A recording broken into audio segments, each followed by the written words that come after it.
নমস্কার, আমি হর্ষিত মহিমদার, সহকৃষি অধিকর্তা মন্তেশ্বর ব্লক। তা আজকে আমরা এসেছি মন্তেশ্বর ব্লকের বিপ্লব গ্রাম পঞ্চায়েতের ফুলঝাড়া গ্রামে। এখানে সুন্দর একটা অরহর দেখতে পেয়েছি, পিজন টি। ডিসেম্বর মাস, এই জানুয়ারি মাস ফ্লাওয়ারিং স্টেজে রয়েছে, কোনো পোকামাকড় খুব একটা নেই, একভাবে গাছটা দাঁড়িয়ে আছে। আর এর আমরা ডালটা খাই, তার এর কিন্তু মেডিসিনাল ভ্যালু আছে। যারা আমরা জন্ডিসে ভুগি, হেপাটাইটিস বি, এর পাতার রস যদি প্রতিদিন খালি পেটে খাওয়া হয়, তাহলে কিন্তু অনেকটাই আমরা হেপাটাইটিস বি এই রোগ থেকে কিন্তু শরীরকে সুরক্ষা করতে পারি। এটা কিন্তু একটা অমোঘ ঔষধ, আয়ুর্বেদিক ওষুধ। 2 নম্বর হচ্ছে, এটা হচ্ছে ডায়াবেটিসেও কিন্তু এর যে ডালটা, ডায়াবেটিসেও কিন্তু অর্থাৎ সুগারটার লেভেলটা কম রাখতে সাহায্য করে। এমনকি এই ডাল খেলে পরে শরীরের মধ্যে একটা আলাদা শক্তি পাওয়া যায় এবং স্কিন যেটা, সেটা কিন্তু মসৃণ থাকে।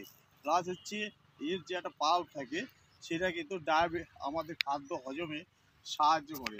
অরহরটা কিন্তু একটা ভালো ফসল, শুধু এর হচ্ছে কি একটা পোকা আছে ফ্রুট এবং ফ্লাওয়ার এবং ফ্রুট গোড়ার, সেইটা যদি একবার কন্ট্রোল করতে পারেন, তাহলে কিন্তু অরহর ডালটা বেশ এই দেখুন ভালো হয়ে যায়।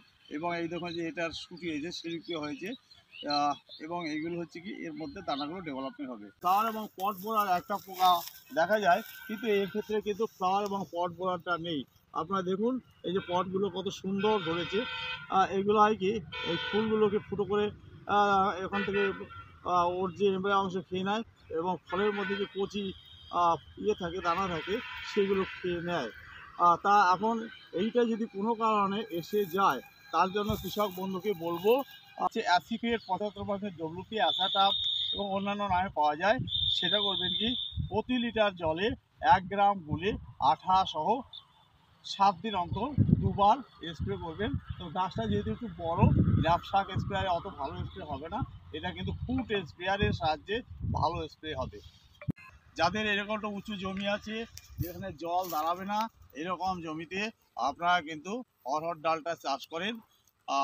আমাদের পশ্চিমবঙ্গে যে ডাল শস্যের যে একটা ঘাটতি আছে, অন্যান্য ফসলের মতো অরহর ডালটা চাষ করি, তাহলে কিন্তু আমরা কিছুটা ঘাটতি মেটাতে পারি।